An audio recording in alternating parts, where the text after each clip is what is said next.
कहानी 1970 के समय से शुरू होती है, जहां एक दंपति अपनी बेटी की सेहत को लेकर बहुत चिंतित था। तभी अचानक उन्हें अंदर से नद के चीखने की आवाज सुनाई देती है। अंदर जाने पर वे देखते हैं कि नद जमीन पर तड़प रही थी और उसका पेट फूल रहा था। धीरे धीरे उसका पूरा शरीर फूलने लगा और कुछ ही समय में उसके पूरे शरीर से खून बहने लगा, जिसके बाद उसकी मृत्यु हो गई। फिर दृश्य बदलता है और एक अन्य परिवार की कहानी शुरू होती है, जिसमें एक दंपति के 6 बच्चे थे, 3 बेटे और 3 बेटियां। बेटियों में सबसे छोटी का नाम था, बीच वाली का नाम था यम और सबसे बड़ी का नाम था यार। बेटों में सबसे छोटा था यद, बीच वाला था यो और सबसे बड़ा था यक। उनके पास एक खेत था जिससे वे अपनी आजीविका चलाते थे। अगले दिन जब तीनों बहनें स्कूल जा रही थी तो रास्ते में उन्हें एक अजीब सा पेड़ दिखा जो किसी भूतिया घर जैसा लग रहा था। कुछ समय बाद वे स्कूल पहुंचती है, जहां नट भी पढ़ा करता था। दोपहर के भोजन के दौरान तीनों बहनें कुछ अजीब स्केच देखती हैं जो नट ने अपनी मृत्यु से पहले बनाए थे और जो देखने में काफी डरावने थे। अब घर वापस जाते समय तीनों बहनें रुककर उसी पेड़ को देखने लगती है। तभी उन्हें उस पेड़ के पास एक भूत जैसी औरत दिखती है जो उनकी ओर देखकर डरावनी मुस्कान दे रही थी। ये देखकर तीनों बहनें डर के मारे वहां से भागने लगती है। इसी दौरान उनका भाई यद भी वहां उन्हें डराने के लिए आता है, लेकिन उनकी हालत देखकर उसे दया आती है और वो उन्हें सुरक्षित घर ले जाता है। रात में वे सभी एक मेले में जाते हैं जहाँ वे बहुत आनंद ले रहे थे। उस समय वे अपने बड़े भाई को बहुत याद कर रहे थे जो काम के सिलसिले में बाहर गया था। मेले में आनंद लेते समय ई को फिर से वही भूतिया औरत दिखती है जो पेड़ के पास देखी थी। वो औरत फिर से ई को देखकर डरावनी मुस्कान दे रही थी। ये देखकर ई बहुत डर जाती है और जल्दी से जाकर दूसरों को इसके बारे में बताती है, लेकिन सभी को लगता है कि शायद उसने कुछ और देखा होगा, इसलिए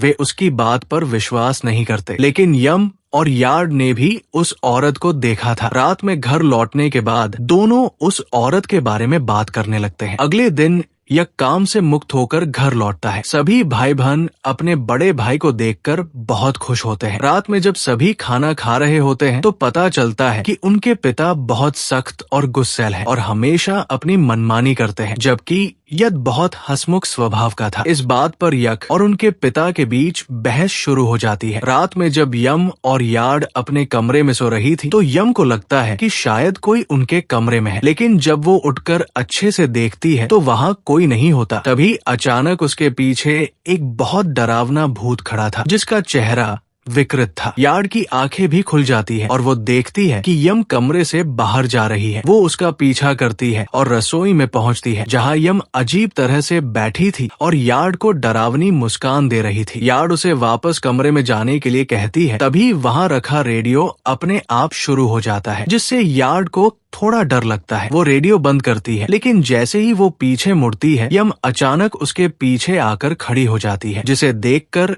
यार्ड बहुत डर जाती है। इसके बाद यम कहती है कि उसे भूख लगी थी, इसलिए वो रसोई में आई थी और ये कहकर वो वापस अपने कमरे में सोने चली जाती है। जब यार्ड उससे बात करने की कोशिश करती है तो वो कुछ ठीक से नहीं बताती। तभी अचानक यार्ड को कुछ अजीब आवाजें सुनाई देती है, जिन्हें सुनकर वो बेहोश हो जाती है। अगले दिन हम एक व्यक्ति मुन को देखते हैं जो उनके खेत में काम करता था। वो डरा हुआ सीधे यद के पिता के पास जाता है और यान से कहता है कि वो अपना हिसाब किताब चुकता कर ले और परिवार का ध्यान रखे, क्योंकि उसने खेत में कुछ ऐसा देखा था जिसके बारे में उसने उन्हें नहीं बताया। अब उसने क्या देखा ये मैं थोड़ा बाद में बताऊंगा। इसके बाद हम यार्ड को देखते हैं जो यान से बात करने जाती है, लेकिन यान उसके साथ अजीब व्यवहार करने लगता है। जब उनकी माँ उनके पास आती है तो यान उल्टा शिकायत करता है कि यार्ड उसे परेशान कर रही है और वो बीमार होने का नाटक करने लगता है। इस वजह से उनकी माँ यार्ड को डांटती है। यान के इस अजीब व्यवहार को देखकर यक समझ नहीं पाता कि उसे अचानक क्या हो गया और उसकी छोटी बहन ई भी उसे देखकर बहुत डर जाती है। कुछ समय बाद यक के माता पिता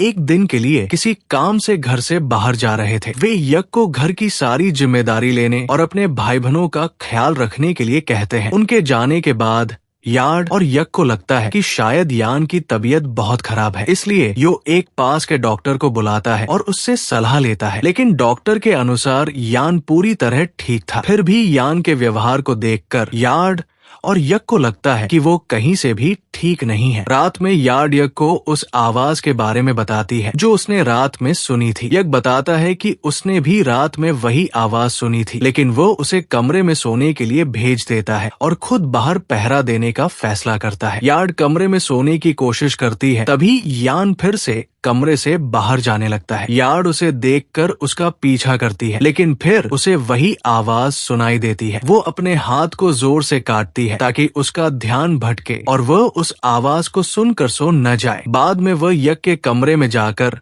उसे बताने की सोचती है, लेकिन वहाँ कोई नहीं होता। उसे याद आता है कि यज्ञ बाहर पहरा दे रहा है। तभी उसे बाहर से गोलियों की आवाज सुनाई देती है। वो पहले ई के कमरे में जाती है और उसे सुरक्षित जगह पर छिपा देती है। बाहर आने पर वो देखती है कि एक काले कपड़े वाला साया यज्ञ को बहुत परेशान कर रहा था और यज्ञ उस पर गोली चला रहा था। तभी यार्ड और यो भी उसके पास आ जाते हैं। वे यान को ढूंढने के लिए जंगल की ओर जाते हैं। बहुत देर तक ढूंढने के बाद वे आखिरकार यान को ढूंढ लेते हैं और उसे लेकर घर वापस आते हैं। घर वापस आने पर कोई नहीं समझ पाता कि उनके साथ क्या हुआ था। यज्ञ यार्ड को बताता है कि वो यो और यद के साथ बैठकर शराब पी रहा था। तभी उसे वही आवाज सुनाई दी जिसे सुनकर यो और यद भी सो गए थे। फिर उसने यान को बाहर जाते देखा। वो उसका पीछा करने गया, लेकिन उसे भी नींद आने लगी। किसी तरह उसने खुद को दिए से जलाया ताकि वो सो न जाए। इसके बाद उसने यार्ड और यो को नींद से जगाया और अकेले जंगल में यान को ढूंढने गया। वे सब बात कर रहे थे। तभी उन्हें लगा कि शायद उनके आसपास कोई है, लेकिन अच्छे से देखने पर वहाँ कोई नहीं था। अगले दिन उनके माता पिता भी वापस आ जाते हैं। यार्ड उन्हें रात की घटना के बारे में बताना चाहती थी, लेकिन यज्ञ कहता है कि वे उसकी बात पर विश्वास नहीं करेंगे, इसलिए वो उसे चुप रहने के लिए कहता है। इस बीच जब यार्ड अपनी माँ की मदद कर रही थी, यान भी मदद करने की बात कहता है, लेकिन यार्ड कहती है कि उसे अभी आराम करना चाहिए। वो अपने कमरे में चला जाता है। तभी अचानक एक बूढ़ी औरत चुपके से यान के कमरे में घुस जाती है और उस पर हमला कर देती है। हमले के दौरान वो यान का एक दांत तोड़ देती है और उसे खाने लगती है, जो देखने में बहुत अजीब था। कोई किसी का दांत तोड़कर कैसे खा सकता है? यान के जोर से चीखने पर यार्ड और उसकी माँ तुरंत उसके कमरे में पहुंचती है और किसी तरह यान को उस बूढ़ी औरत से बचाती है। मौका पाकर वो बूढ़ी औरत वहाँ से भाग जाती है। इसके बाद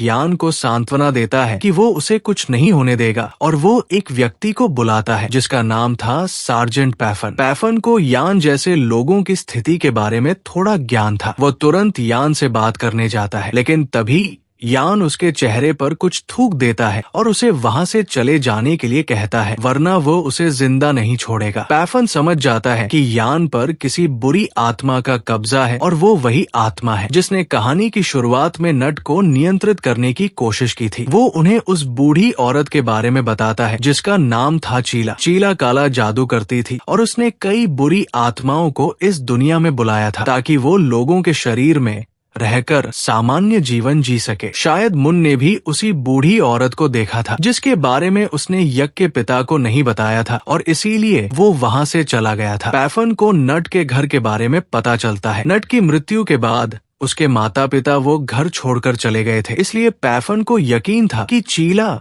इस समय नट के घर में होगी। वो तुरंत यज्ञ को लेकर चीला के पास जाता है। वहाँ पहुँचने पर वे देखते हैं कि चीला काला जादू कर रही थी और वो जगह देखने में बहुत डरावनी थी। इससे पहले कि वे कुछ कर पाते, चीला अपने सिर को बांस पर जोर से मारती है जिससे उसकी मौके पर ही मृत्यु हो जाती है और उसका सिर देखने में असहनीय था। अब जब वे घर वापस आ रहे थे तो पैफन उन्हें बताता है कि चीला यान के दांत का इस्तेमाल करके एक तरह का अनुष्ठान कर रही थी ताकि वो आत्मा अब चीला के शरीर से निकलकर यान के अंदर आ सके। वो आत्मा हमेशा ऐसे मेजबान को चुनती थी जो बिल्कुल स्वस्थ और बिना किसी बीमारी के हो। चीला बहुत बूढ़ी हो चुकी थी, इसलिए उस आत्मा ने यान को चुना जो उसके लिए एक अच्छा मेजबान था। ये सब जानकर यज्ञ डर जाता है कि कहीं वह आत्मा उसकी बहन पर पूरी तरह कब्जा न कर ले। घर पहुंचने के बाद वो सभी को रात में पहरा देने के लिए कहता है ताकि वे यान को उस आत्मा से बचा सके। लेकिन रात के 2 बजे फिर से वही आवाज सुनाई देने लगती है और उस आवाज को सुनकर सभी सोने लगते हैं। यह किसी तरह अपनी हथेली को आग पर रखकर नींद से बचने की कोशिश करता है, लेकिन इस बार आवाज इतनी तेज थी कि वो खुद को बचा नहीं पाता। लेकिन इस बार यार्ड पहले से तैयार थी और उसने किसी तरह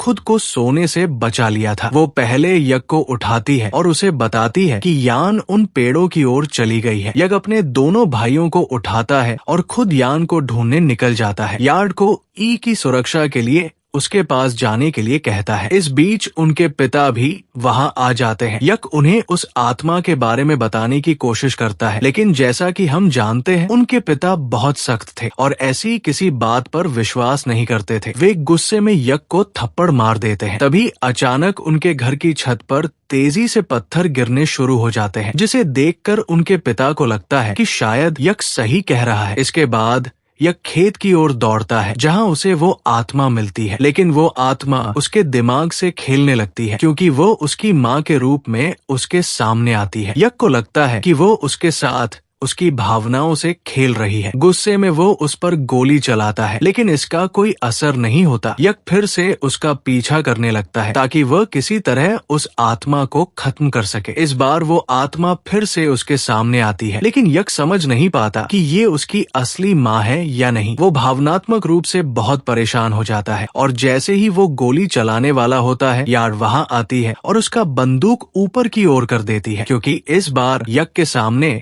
उसकी असली माँ थी। इस तरह यक एक बड़ा पाप करने से बच जाता है। अब वापस लौटने पर वे सभी किसी तरह यान को ढूंढ लेते हैं। इस बीच घर के अंदर वो आत्मा ई और यार्ड को भावनात्मक रूप से परेशान कर रही थी, लेकिन तभी बाकी लोग भी वहां पहुंच जाते हैं, जिसे देखकर वो आत्मा वहां से भाग जाती है। अगले दिन हम पैफन को देखते हैं जो अपने साथ एक व्यक्ति पूट को लाया था। पूट ऐसी परेशानियों को दूर करने में माहिर था। वो यक के घर की जांच शुरू करता है ताकि उनकी मदद कर सके, लेकिन यक को ये देखकर गुस्सा आता है क्योंकि वो पहले अपनी बहन की हालत देखना चाहता था। पूट उनके घर के बाहर एक चिन्ह बनाता है और घर के अंदर जाता है। वो पहले अपनी उंगलियों पर कुछ लगाता है और यान को छूता है, जिससे उस आत्मा को बहुत दर्द होने लगता है। वो यान का रूप लेकर रोने का नाटक करने लगती है। माँ तो माँ होती है। यान को दर्द में देखकर वो खुद को रोक नहीं पाती और पूट को वहाँ से जाने के लिए कहती है और यान को गले लगा लेती है। यहाँ हम देखते हैं कि वो आत्मा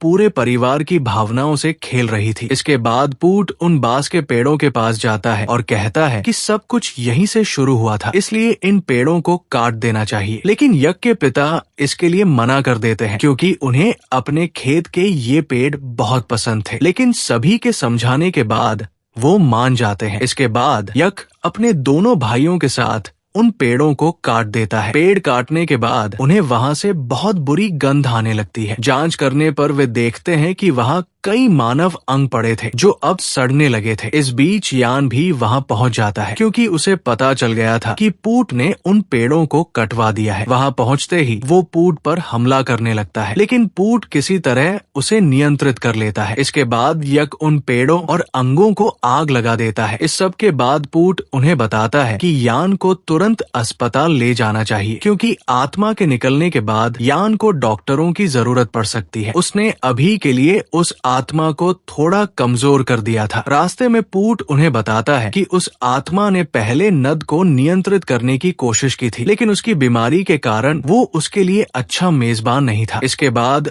उसने ई को निशाना बनाया, लेकिन वो भी थोड़ा बीमार थी। आखिर में उसने यान को चुना जो उसके लिए एकदम सही मेजबान था। यान को कुछ साल पहले एक बीमारी हुई थी, लेकिन उसके बाद उसे कोई और बीमारी नहीं थी। अब कुछ समय में यान को होश आने वाला था। पूट यक को कुछ खास गोलियां देता है जो सिर्फ उस आत्मा को नष्ट करने के लिए थी। वो उन्हें ये भी बताता है कि यान के होश में आने के बाद वो उनके दिमाग से खेलने की कोशिश करेगी और उन्हें अलग अलग तरह के भ्रम दिखाएगी, इसलिए उन्हें किसी भी हाल में खुद को नियंत्रित करना होगा। जैसे ही यान को होश आता है वो सभी को अलग अलग भ्रम दिखाने लगता है, लेकिन पूट ने पहले ही सबको इसके बारे में बता दिया था, इसलिए सभी तैयार थे। गाड़ी चलाते समय यक को लगता है कि उसकी गाड़ी में उसके अलावा कोई नहीं है और उसकी बहन पूरी तरह से उस आत्मा के कब्जे में है। इसके बाद वो आत्मा उसके पूरे परिवार को सड़क के बीच में खड़ा कर देती है, जिसे देखकर यक समझ नहीं पाता कि क्या करे। हालांकि उसे पता था